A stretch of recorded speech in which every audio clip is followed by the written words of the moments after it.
Thank you for checking in. It's Glenn Lyvers with the Prolific Poets. This is the December 2024. Wow, where did the year go? It is amazing. Every poetry reading this year has been phenomenal. This one will surely be very good. So I hope you all enjoy the show. This will be on YouTube and on our Facebook page. We tend to just kind of jump right into it. So let's do that. We're going to start out with Lynette Esposito. Is she here? There she is. Yes, she's still here. Okay. Can you hear me? Sure can. Can you hear me? Yes. Yes? Yes.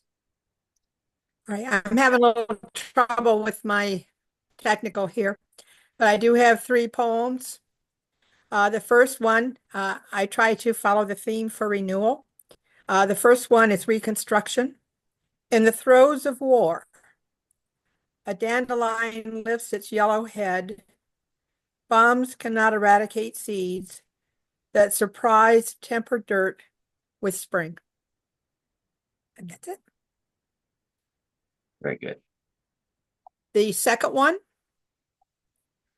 beginning a poem is like taking a breath. Words are linguistic marvels that leap off the cliff and dance in the air. Magic peacocks, bright feathers spread beneath the glory of the sunlight, suspended like thought being born. Poets are the gods of this magic, taking a breath in the cold winter and thinking of spring. Very nice. And the third one, darkness rises from sleep each night, a winged bird in flight, seeking the new beginning of the morrow. And that's it. Nice. Oh, that's a nice short line poem. Very, very good. I like the way that it ended there. I always think about the word morrow as having multiple meanings. Um, so it's very nice. That and um, well, let's just move forward. Okay, I do have one. Let me share my screen real quick and get mine out of the way. And not out of the way, but just get mine done. And we heard you really well, by the way. Can everybody see this one as I post it? Are you there?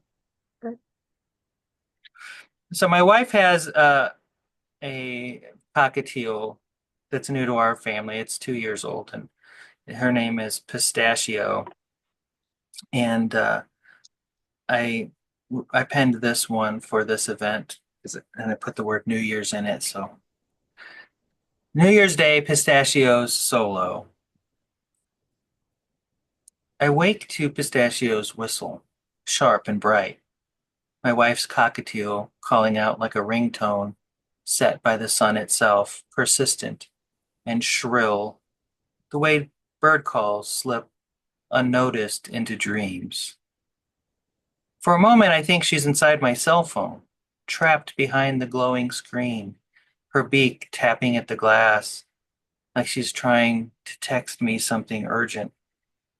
But no, she's on her perch by the window, tilting her head at the drone of notifications, her head bobbing in time with its hum, ready to join whatever song it's singing. I swipe at the screen, snooze, dismiss, clear, but the pings keep happening, a sound as steady as a breathing metronome. Instead, she looks more frustrated with every beat that goes unanswered. She calls again, higher this time, and suddenly I see her, not here, but stretched tall before an orchestra, perched on the conductor's shoulder, her feathers fanned like the tails of tuxedos. The strings hold their breath, the kettle drums lean in, and Pistachio steps forward, delivering her solo in a dozen bright notes that rattle the chandeliers. The foam vibrates in approval. And I'm not sure if I'm still dreaming because suddenly she flies to me, lands on my shoulder, warm and impossibly light. She leans in and whispers something I cannot hear above a piccolo's crescendo, but I know she is mocking me, something snide about the new year. And when I glance down, it's in my lap, the phone fully present and blooming, a beady black unblinking eye on the screen, and already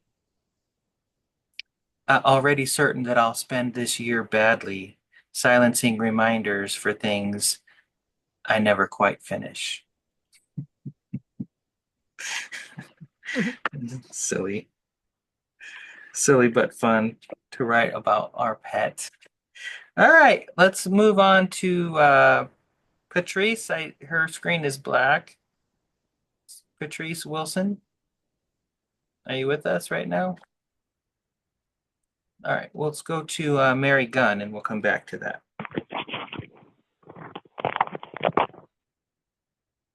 Hello, can you hear me? I sure can. Okay, hello to everybody there and Happy New Year to you. Now, the first one I have to read is it's a haiku and it goes like this. In naked trees, revealing birds' old nests, winter sunshine. And I'll read that again. Naked trees, revealing birds' old nests, winter sunshine. And my second one is a humorous tanka. Hat finds the new Christmas doormat, perfect for sharpening her claws, then sits on the welcome logo. And I'll read that one again. The cat finds the new Christmas doormat, perfect for sharpening her claws, then sits on the welcome logo. And do you want a third one? Sure, love it. Yeah, I just looked up a third one here for you. Christmas drinks. Then he unfolds his bike and cycles into the night. Christmas drinks. Then he unfolds his bike and cycles into the night. That's the end of my reading for Very tonight. good. Thank you, Mary. Very, Or very, today, very where nice. you are. Yeah, absolutely wonderful. Okay, Patrice, you're with us now. You have to unmute yourself.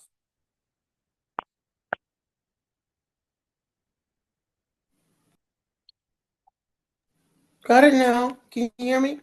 Yes, I can hear you now. Okay. Yeah, I wrote this, I think it was just a few days ago. And right now it's called Winter 2024. I know these red days, heat and cold, the saving graces of biding time. Then the green trim around each hour, bright candles perched on evergreen boughs. Sometimes I stop trembling, begin to ease into beauty yet unsung, unseen. No, maybe only a half forgotten goal, implied in any end, an unveiling, new comely face with deeply handsome eyes, stern prophet's visage, sharp sight cutting mangy images to shreds, baby girls' laughing smiles, taming ferocious dragons. Then I believe that winding gyres will not wear down love's gently tensile strength. Centers somehow always hold, and so many larks have yet to sing. Thank you.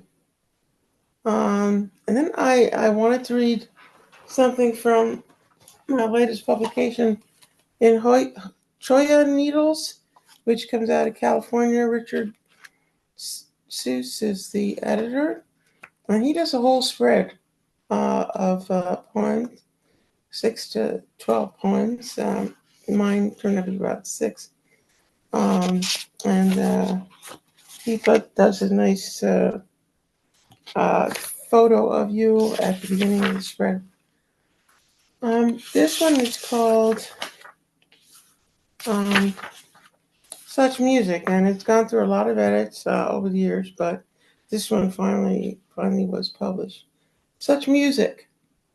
Beethoven's Sixth the gift tonight, violins and cellos flowing like ichor in a new god's veins.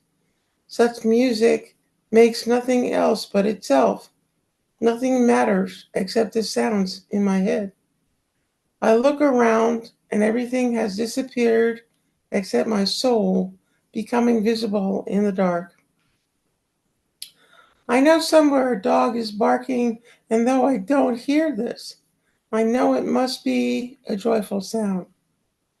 And suddenly I am moving on a noiseless train through high grass meadows and pastoral fields, and I don't think of ending or beginning anything, unlike composers of music or poetry.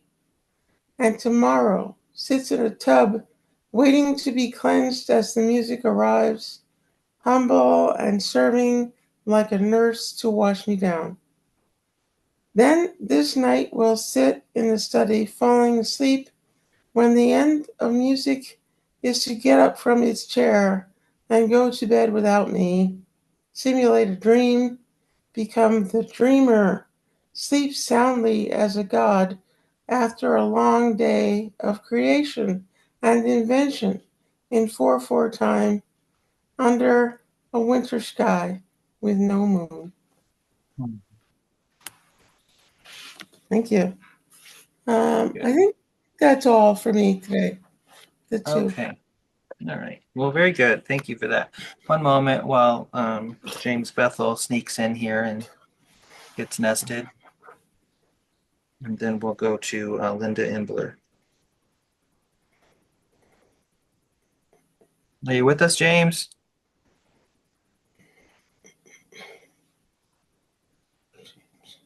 I think a lot of people having little issues today. There he is. I can see him now. Very good. Okay. Take it away, Linda. All right. Before I read anything, we're talking about pets.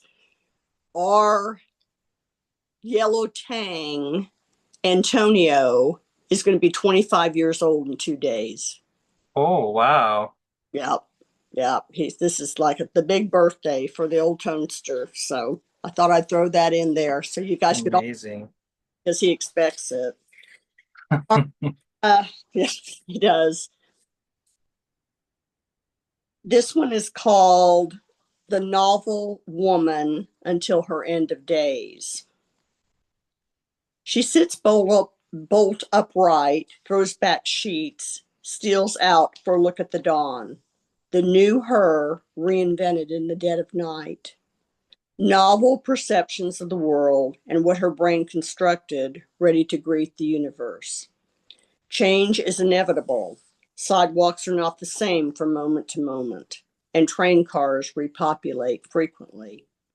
Her memories being unreliable, true, imagined, or altered in the intervening hours. Her time for that peaceful valley is not yet at hand, and although there is some fault in every road, some are bleaker, some less so. So she'll walk those roads and climb those mountains, for to do anything less would be grand waste. She'll decide today was made for her and be glad.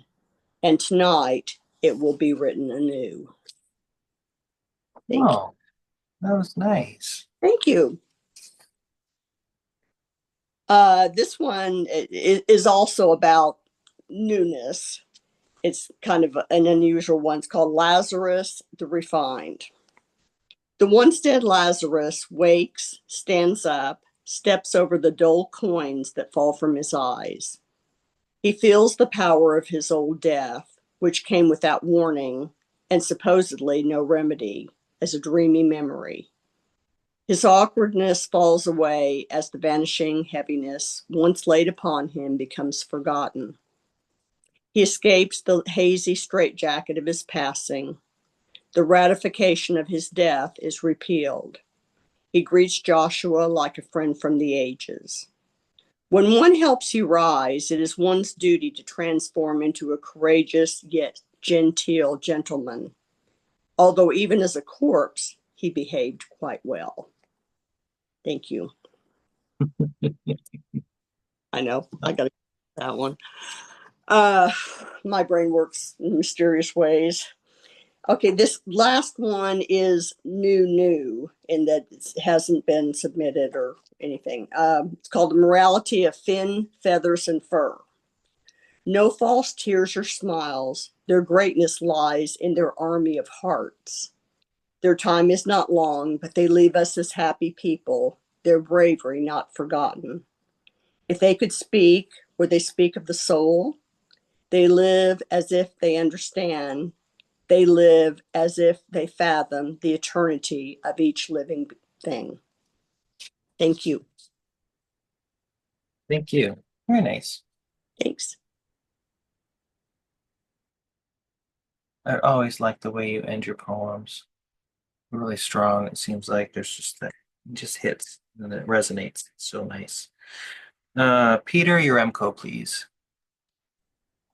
I've got two poems, and noticed that they're on the sad side, considering this is a holiday week. So I apologize for that. First one I titled Meanings, and got the idea from an airport where you sit and you listen to the roller bags up and down the corridors constantly. A single sound can have two meanings. The rumble of a roller bag's the same, whether inbound or out. The cry of pain or ecstasy, identical. A ringtone can awaken on a still dark morning or summon you to take the pie from the oven. I love you is heaven to your ears, or whispered to another, hell. The second one is called Underside, and it's about my mother, who had only an 8th grade education and had problems pronouncing the word jewelry. She called it jewelry, and now I can't say it myself. So I wrote about her jewelry box. That's what she called it, her jewelry box. Mahogany with hinges and a lock of brass and a tiny, shiny key. And we sat cross-legged while she lifted each piece to say its story. On the underside of the lid was a mirror, so I could see myself try on her necklaces. It was my favorite thing to do on a rainy day when I couldn't go out to play. I'm grown now and she's gone. On rainy days when I'm feeling down, I mope my way to the closet shelf and open the jewelry box where Mom fits so compactly now, seeing herself in the mirror, and I say my story. Thanks. Ouch. That one hit you. That one hit pretty hard. Okay. Next one, please. Those I only have two, Glenn. Oh, I only had the two today. Okay, very good. Thanks, Peter. Really nice. Oh, man. Okay. Mary Cook, please. Thank you. Just in time. I think I have 10 more minutes before the next loaves come out of the oven. So I will read. I have a kind of a long poem, and I'm going to read that one first. And then you can tell me if I should read the sonnet that comes after it. Okay? Because of the time. I didn't have one about the new year, but I had one about being cold. So this one is called It's Cold Out There. It's 2:30 a.m. I added up 11:30, 12:30, 1:30, 2:30. 4 hours of sleep. This is not desperate. I can function on 4 hours. Still, I want to sleep more. It's cold out there, and I am so warm, cuddled with your knees tucked into mine, your thumb in my hand under the pillow. I close my eyes. The little I Can't Sleep song without words or tune begins. My toes start to twitch. Stop, I tell them, but they won't. What to do but change the song? There is a song we sang at the concert the other night. I want Jesus to follow me. No, that can't be right. We're supposed to follow Jesus. What are the right words? Oh, yes. I want Jesus to walk with me. Now sing it. It's lovely, but the tune is a little tricky. So minor, even just in my head. Singing it right keeps me awake. 3:30 a.m. It was such a strange concert anyway. Who combines a Bach cantata with African American spirituals and readings from Sojourner Truth and Harriet Tubman? A white male read Sojourner Truth's words about the babies and husband she never owned.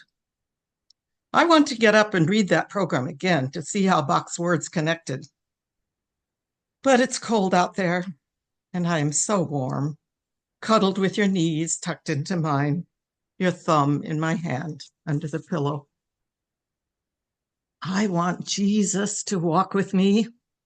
What are the rest of the words? We sing this in church sometimes. Robbie played the keyboard and sang it to break our hearts. Lord, I want Jesus to walk with me. But his career progressed, and now he's singing jazz in Philadelphia, and we have 2 other musicians. What are the rest of the words? Trying to remember keeps me awake. 4:30 a.m. I came late to jazz and fun music in general. I was an embarrassing dancer and a classical music snob, but I've grown to love Smokey Robinson and Aretha. My daughter gave me an Aretha CD, and I play it when I'm by myself, cooking. Aretha wakes my dry bones like the word of the Lord. I dance in the mirror while the bread is rising, twisting my hips and raising my hands in joy. I want to dance to Aretha now. But it's cold out there, and I am so warm, cuddled with your knees tucked into mine, your thumb in my hand under the pillow. 5:30 a.m. Dawn cracks. Still no sleep. It's all right. 4 hours will do. It's cold out there, and I am so warm, cuddled with your knees tucked into mine, your thumb in my hand under the pillow.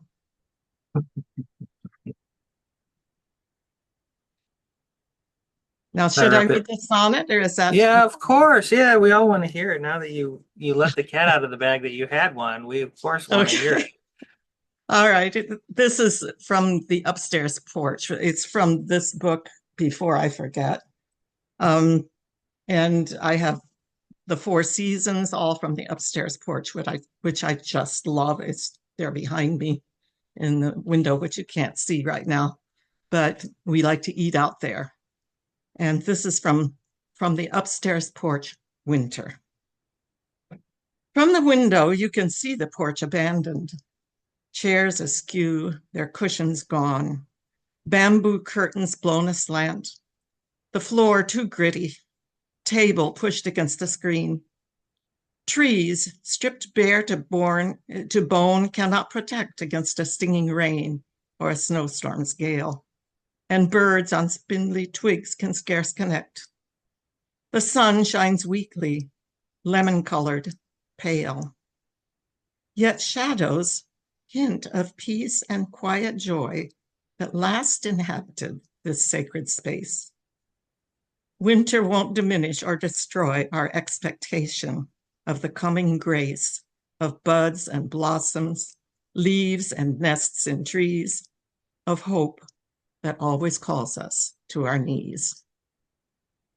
That's nice. Very nice. Thank you for this opportunity. Thank you. I feel like I've been to church a little bit today. That's me, you know. No, I love it. I do. Hi, Francis Flevin. Greetings, everyone, and Happy New Year. Happy New Year. These are all seasonal. I just returned from Southeast Asia visiting friends and working on a novel, and so I'm smacked with winter. And all these poems relate to that to some degree. The first one's called Seasonal Angst. A score of cards are splayed across the desk, beautiful and intimidating. Christmas cards mainly, with some holiday cards, for those who don't believe or may not. I'm not much for divination, so I take the easy way out with cards of amorphous joy. In the age of COVID and the collapse of democracy, does anyone really care? But there's fresh snow on the ground, and the firmament is full of stars. I hark to the herald angels singing in my subconscious and get out the stamps. The second one is called First Snow. It was an ocean of snow, a vast sea of white stretching to the horizon. It arrived in a feathered whisper, challenging any puny effort with shovel or plow.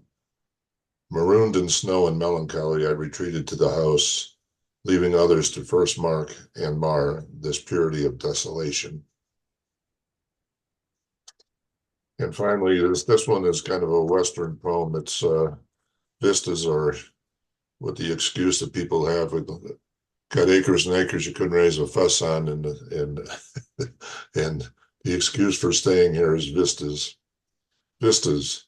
The Venturi wind slammed the buckshot snow against our ruddy faces. No bucolic thrill that winter wonderland appears in soft repose. Yet, lashes frozen to the lids, we squint to see the ravaged ridges adrift in coarse virginity. We pay a lot for vistas. Thank you. We pay a lot for vistas. All right. Very good. Elizabeth.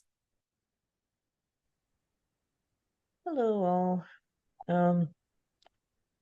I'm reading just one piece because it's a little bit long, and this is one that I came up with while sitting in a laundromat. Uh, so this is called Deities at the Laundromat. There is a woman sitting in the laundromat this morning, clothes now in the desired machine. She sits perfectly out of the way between tables, legs crossed, arms folded across her lap, eyes often shut. She looks like the Buddha would look while waiting for his laundry to finish. As I was not anticipating meeting a deity in the laundromat, so my hair is unwashed, my body in the clothes I fell asleep in, struggling to get clean clothes before I have to be at work, where these days I try to resemble a functioning human. Looking up again at the wise Buddha in the laundromat, Moses has joined her to discuss detergent and how long their loads will take. After that, moving on to current events like what in the world is actually going on. Death stands at the door looking out. Can't be anyone but death. Black heels, black coat, black outfit, staring into the mostly empty parking lot, not speaking to anyone. I wonder what death daydreams about. And why we are all assembled in this random laundromat at 7 a.m., other than the desire for clean clothes, washing away the stains we leave on the protective fabric that covers us, the Buddha washing away his last angry thoughts, Moses getting the wine out of his favorite robes, Death washing off the blood from their last pickup, a nasty one she did not enjoy. And me, trying to make sure I have clean jeans, a nice blouse, and the name of all that is good and holy, clean compression socks. As I have been loudly informed by my calves and feet, they will not take another day without them. Walking will only get more painful from here if I ignore this. Some loud upstart has interrupted the peace of the morning, music playing out loud from their phone. Buddha and Moses give impeccable side eye and wait for the upstart to leave our presence. Demeter is equally annoyed, shoving her laundry violently into a cloth bag. Then, calmly, as the music is no longer heard, the heat from the dryer will be retained all the way home.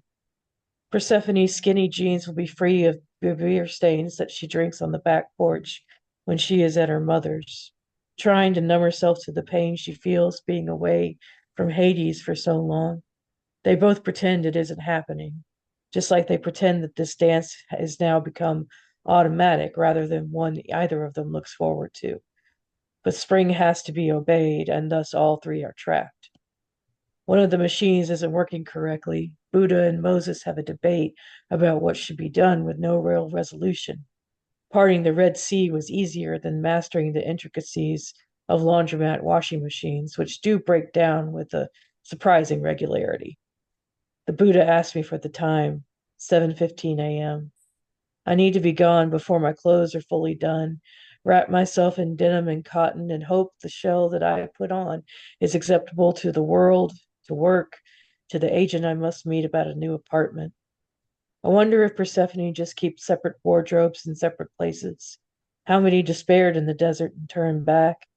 Death has an easy time with only black on black to wash and put away in their one closet, and the Buddha wears only simple robes, thus making laundry day and any packing a simple matter of flowing robe, flowing robe, flowing robe. And on that, I am done. Very nice. Very, very nice. Well, so glad my laundry room, my visiting the laundromat days are over. I had many years of that. It's a good place to write, though. I absolutely agree with that, Elizabeth. It's a good place to write. Doug Van Hooser. Hi, everyone. I'm going to begin with a poem that I thought was appropriate for the time of year. It always seems like when you get a whole bunch of people together that you don't necessarily see all that often, there's always that rather noxious argument that occurs. The poem's entitled The Argument. Once again, you blew out my candle, pierced my armor, made me twist like a vine up a trellis. I, a slug, a worm, a snail to be crushed. Your words, machetes, the attitude, Himalayan, the imperial crown of righteousness on your head, apocalyptic red lipstick on your lips, rude rouge on your cheeks, lying in the sand eyeliner. I am bobble-headed. My thoughts become a noose. I want to liberate my anger, let it roar like a forest fire, envelop you in stifling smoke that parries your wounded screech, consume you like a great white shark. Why is there no white flag? An apology for the icy bludgeon, arid meanness, the failure to leave the door open to inhale and exhale, let the sun set and morning dawn. Sympathy evaporates, empathy suffocates. The roar of the storm sends us into our dismal cellars. A dank, dark defiance births silence. The quicksand slow suck of regret. Sorry floats a balloon. We grasp the string. The second poem. Recently, I had a poem chosen as a poem of the month by a publication, and the editor put together a broadside where she mounted the poem on a background of cherry blossoms. I thought it looked very nice. And I sent it to a person I know that's a playwright, thinking I'd get a pat on the back. Using the winning poem as bait. I put the bait on a hook, cast it into your lagoon. You thought the wriggling worm was braggadocio. I thought, but you're an audience of one, not a Coliseum crowd that thumbs up or thumbs down. I am a 4-year-old reciting A, B, C to Z, looking for a smile, an exuberant good, a smitten teen wanting a kiss, not on the cheek. But your lips are unbalmed, no twinkle in your eye, no comment on the worm's peristaltic pace, undulating voice, its metaphorical ability to land a bite. Expectation put me at the summit. Your response pushes me down the moguls. My balance teeters, my confidence totters, my skis cross, and I tumbleweed. Me thinking accomplishment is a big dipper, a little dipper, an asterism in the poetry constellation you would point at and exclaim, I see it. But no, you point your dagger and tell me to walk the braggart plank. And I have a short poem that I thought I'd end with since it's the end of the year. It's entitled Coda. I want an ending that is a string to a kite, the long creak of a warped board loose from its nails. Even in December, be a leaf the wind cannot twist free. Thank you. Appreciate Thank you. You braggart, you. it. That's very good. I really, really enjoyed that. Peter King, please. Hi. Despite last time, I'm going to try sharing my screen again. So here we are. Does that work?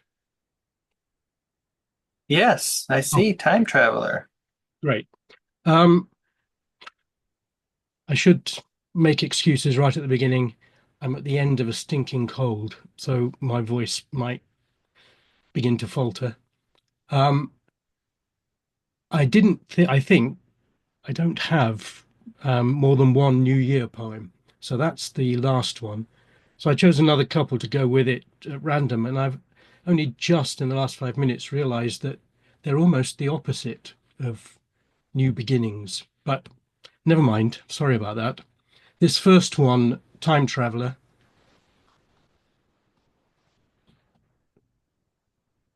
Waking to a world of strangers, struggling to understand what had brought her to this place. What harsh engine had removed her from familiarity, deposited her here where calendars and newspapers bore future years, a different century? They cared for her with brisk, professional good cheer, sometimes reprimanded her for errors that she didn't know she'd made. There was a garden where she sometimes found tranquility, though all too brief. From time to time, woke her from her doze in front of television programs that made little sense and made her drink her water, take her pills. Once she had a visit from a woman somewhat younger than herself, who kept insisting with increasing irritation mixed with sorrow, "But I am your daughter."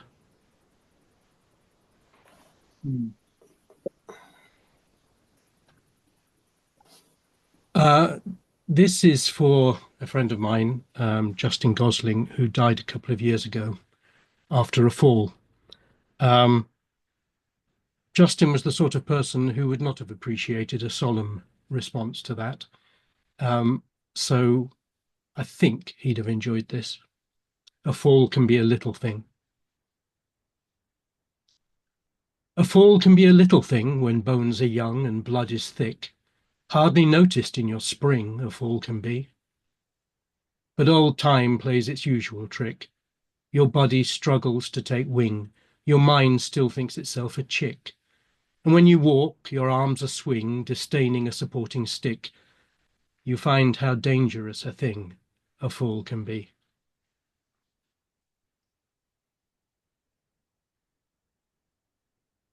And finally, this was actually written a couple of years ago in the midst of the worst of COVID. I think it was the first COVID New Year, but I took out references to that in the title because I think it probably fits for any year one way or another. Auld Lang Syne. The old year balanced on a kitchen chair, rope looped over a roof beam, and waited for the final chime of bronze church bells to shiver through a cloudless sky.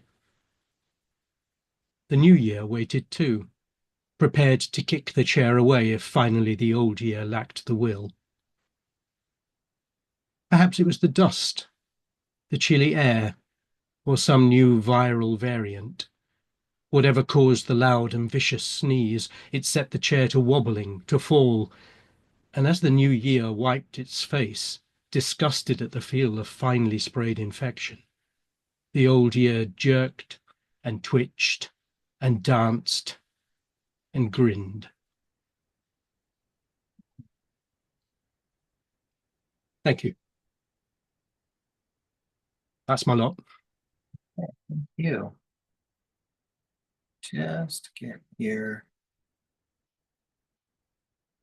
We're going to move on to Debbie Walker last, please.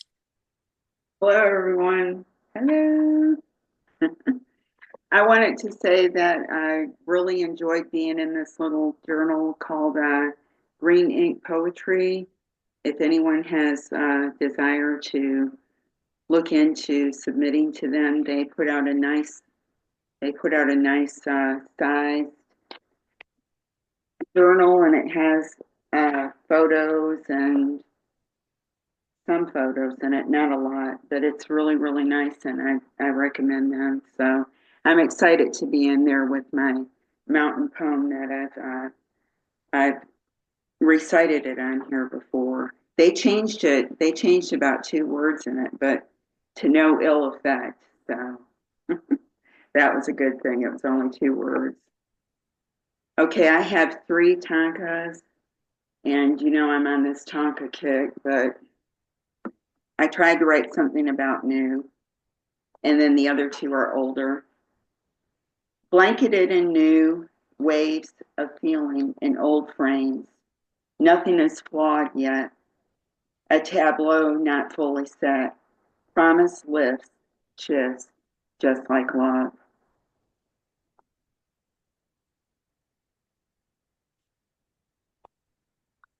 Salty rain ran free, his face a mass confusion. It's hard to be loved. Outside the grass, a wren bends, feeds the open mouth.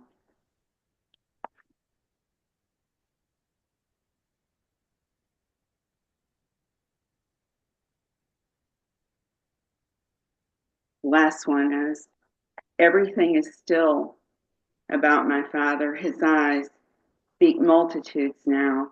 Never a prosaic man, he blinks, staccato for love. Thank you very much. Okay. I'm going to share again a couple of little short ones from my shorts collection, and then we're going to go to Chris Wood, then Michael Watterson, and James Bethel. And if there's anybody who didn't get mentioned, please let me know. Let me share my screen. Oh, there we go. Sorry about that. All kinds of things to say, and nobody can hear me. All right, let me share real quick, and then we're going to go to Chris Wood, Michael Watterson, and James Bethel. And then if there's anybody that didn't get mentioned this time, let me know. So I'm working on this collection of shorts. It's going to be in a piece that's coming out called, or a book called Writing the Short Line. Every one of the short poems, they're really short. They have short lines, and they all have the word short in them. So it's like almost like a writing exercise of sorts. But here's just a couple here. It says that Eat More Shorts is the title, but it's not. It's writing the short line. This one is Shorter Days. The horizon swallows the sun earlier and earlier, like Kronos devours his children, not from hunger, but to forestall the overthrow. Night stretches, its claim growing wider with each dusk. And then this one is very different. See, shorter, shorter, everything has the word short in it. A short hem. The thread loops tightly, each stitch strained, a tense line drawn between restraint and release. The knees carry a secret, a quiet knowing, delightfully unspoken. Just, so those more of those will be coming, and thank you for the happy hands. Chris Wood, please. Hello, everybody. Sorry about the technical issue earlier. Don't know what happened. I lost my mother this year, so back in June. So this has been a bit of a sad year for me. So these poems are reflective. I have 3. The first one's called The Color of Grief. The sun sets in hues of fuchsia and misty rose as shades of my favorite color flood my mind. My pastel pink prom dress, shirts, scarves, and pants I wear daily, the blush tie my husband wore on our wedding day, and my mother, her urn draped in pink satin. I embrace summer, limp through the hot days, remembering the color that ignites passion and calms my spirit.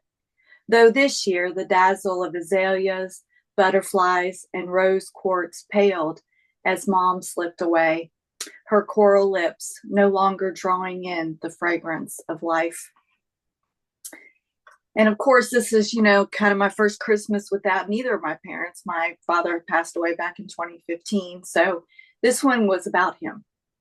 Dad's pipe. The chipped mouthpiece sits between his teeth as he strikes the flint, eyes focused on the flame from the Zippo. With each draw in, the fire disappears into the chamber, charring the top layer of cherry tobacco. Smoke shadows his tanned face with each puff. I watch the ritual every night after supper, hands elbow deep in suds. The kettle whistles. Mom pours him a cup of tea, sweetens it with honey from our hives, 3, nestled under the crabapple tree in the backyard. The bees are clustering now, shivering to generate heat, surrounded in sweetness under the cold moon. Cherry scent from the plug-in drifts across the kitchen as I load the dishwasher. I remember his blue collar shirt smudged in grease and hard work, his calloused fingers holding the pipe as he flipped through the newspaper. I make a cup of hot tea, sweeten it with honey from a local beekeeper, and scroll through social media. The same ritual, same movements, different generations. Our cells clustered in each other, moving together through time. I pick up his lighter, the one I gave him many Christmases ago, run my thumb over his initials, flick it open, and strike the flint 3 times. Only sparks, the fluid long dried up. And this last one here is actually published in Lit Shark, which is another really great publication if you ever want to submit to them. This one's called Finding My New Normal. Sparrows sing just like they sing every morning, but I am weary. My soul mourns.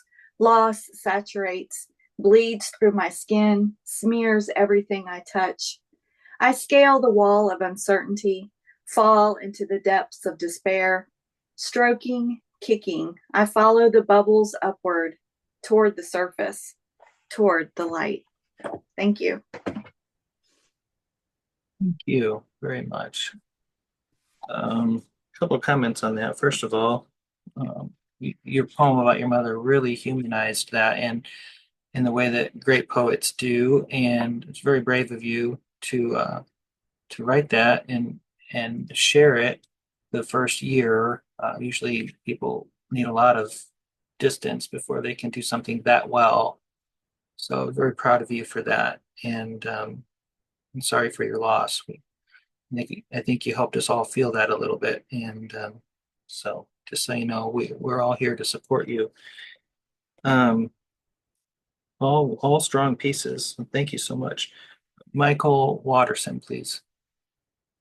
Hi, Glenn. Hi, everybody.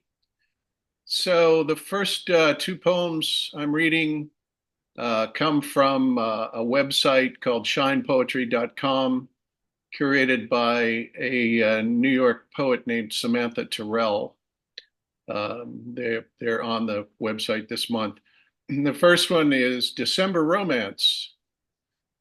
Who would have guessed becoming a septuagenarian would be so becoming to me that beauty pageant grade young women now hanker for my friendship on social media? That's a new wrinkle to add to my collection. My scam antennae tingle. Don't fool yourself, old fool. You walk through a dark forest.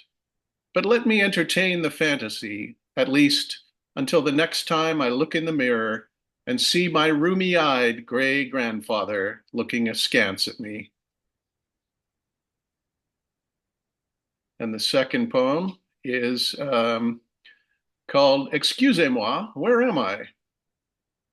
I am so impressed by the cleanliness of the Paris metro, the absence of graffiti, unlike the New York City subway, and the suicide barriers display what I can only call avant-garde regard for life that's foreign to my Wild West sensibility, so far ahead of La Grosse Pomme.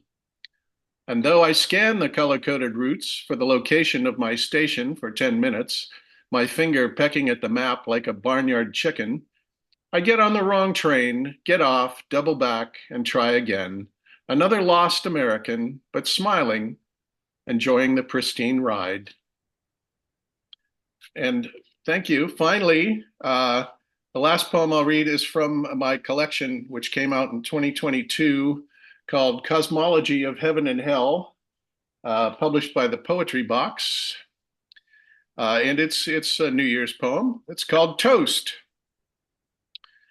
Sipping an unassuming vintage, sunk down on the couch alone, as video delayed pyrotechnics shower India, the ball drops in Times Square. I fight to stay awake for the Pacific, Old Lang Syne, for my solo croon to old acquaintance in a lower key. The dance floor now beyond my pale, I rock out in a comfy chair, remembering the hell I raised, like a stranger's biopic, a wavering reflection, the object in the mirror, further than he appears, vanishing with a wink when I glance over my shoulder. Clothed in a decorum I once made light of, a serenity whose slippers fit more comfortably each year. At the stroke of 12, a rowdy neighbor shoots a gun, his time-honored right to ward off evil spirits, roosting in the chasm between revelry's last gasp and the dawning of a hungover January 1. To you, my crony party animals, revenant faces half dissolved in memory, like gusanos sunk in dusty mezcal bottles on a half-forgotten shelf, or snatches of old songs I half remember, I raise a modest toast. Sing along with you, muted chorus of my ghosts. Thank you. Very nice. Thank you for that. All right. And I think we'll be wrapping up here with James Bethel, please. Well, good afternoon, at least here in Oklahoma. I have three. One focusing on the past, another focusing on what may be the future, and a third one, God knows where it comes from. And some synchronicity at work here. This first one has reference to birds and Septuagint. The title of it is Kyrie.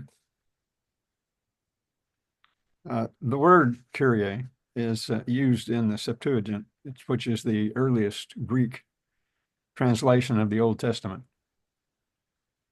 used to translate the Hebrew word Yahweh in the New Testament, and it means Lord. This is Kyrie.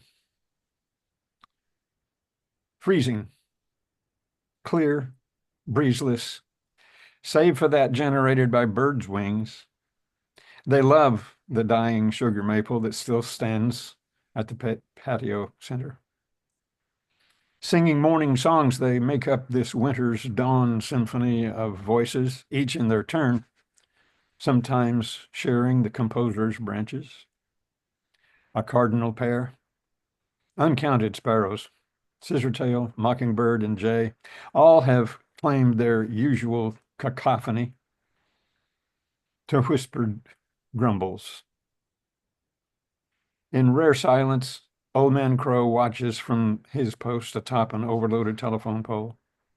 It's a dysfunctional family of cousins gathered together at Granny's funeral. She's not quite dead yet, Ms. Maple. Just yet there's a clump of small branches with green and withering leaves, a splatter of this past fall's gold.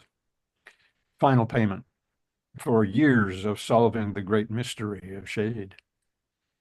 Maimed by a combination of lightning bolt and limb saw, 10 years ago she went off for water and began a long wait. The tree doctor, who should have been called, but hasn't yet, will eventually attend to final matters that no longer matter. Someday, sooner or later, after another blasting by a merciless sub-zero wind, she'll be gone, leaving no trace for the next landlord who will plant some kind of ground cover over the bald spot. Long after this ink dries, birds' wings generate the only breeze on another frigid winter morning, flying back to the living after paying their respects. Mourning doves land in the sycamores, and on phone lines there is talk among themselves about the great matters of the day. Very nice. This one is entitled Past Tense, Future Perfect. Somewhere in each of us, there is an echo expressive of every time past and future life we have had and will have. That past, unfortunately, has quite a bit of pain in it, but enough love to recognize in that echo of the future that it, the future that is wholly a construct of creation. In the present moment, we co-create what comes next. By holding on to the past, we bring the pain of our poor choices and sorrow for all the guilt we carry. Only by letting go into the unfolding present, absent tense, can that love embrace us. Letting go of all tenses may bring a judgment to even the minds of our loved ones that we may have lost ours.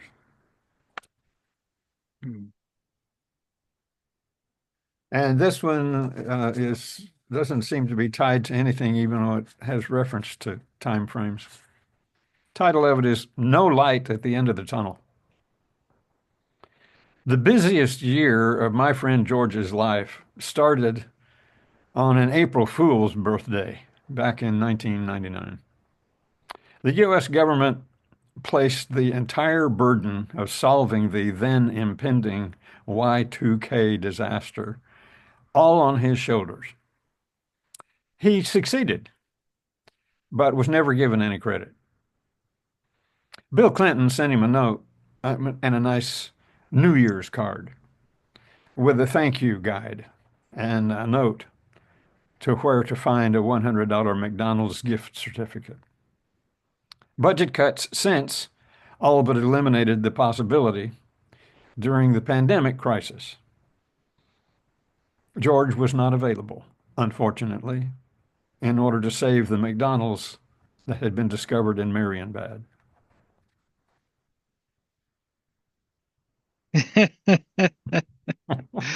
You guys remember Happy New Year. the whole Bill Clinton McDonald's thing? That was kind of something. Remember that back that was great. It went on for a while. Mike Flanagan came in. He got in just under the wire. So sneaked in. All right. Where's Mike? He did slip in here. I have a Tonka Pros, and then I don't know, it fell between a Tonka and a haiku. It's 4 lines instead of 5 or 3, but the Tonka Pros is the topic was a new year. I resolved to write more poems about critters. My favorite poems always include a creature or two. I love the spiders and daddy longlegs hiding in the bathroom, the birds clinging to the feeders, chickens and cows and pigs we raised, every dog I've ever met. Of course, I may kill a few along the way due to accident or rage or hunger, but I'm human. I can't help myself. Eve's sin seems so trifling when I think of Cain. And then the short Tonka, I guess. New Year's Eve, Heaven's Day must be ajar, a sliver of moonshine as moon peaks down.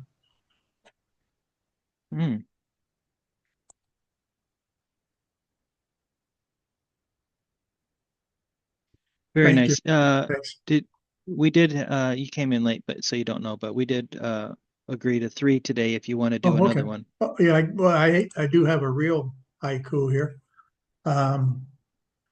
New Year's Eve, the forlorn call of a lonely dog. Hmm. Very nice. All right, let me wrap up the video here, and then if you guys want to stick around and talk for a minute. Thank you everybody for visiting. This was the last reading in 2024. 2024 was a hard year for a lot of people, and I'm sure that some of the people here will be glad to see it in the rearview mirror. But the new year is coming up. It's full of opportunities, of potential, and we have lots of poems and creativity that'll be flowing in 2025. So we hope everybody comes back to all of the poetry events for the next year. So thanks for visiting.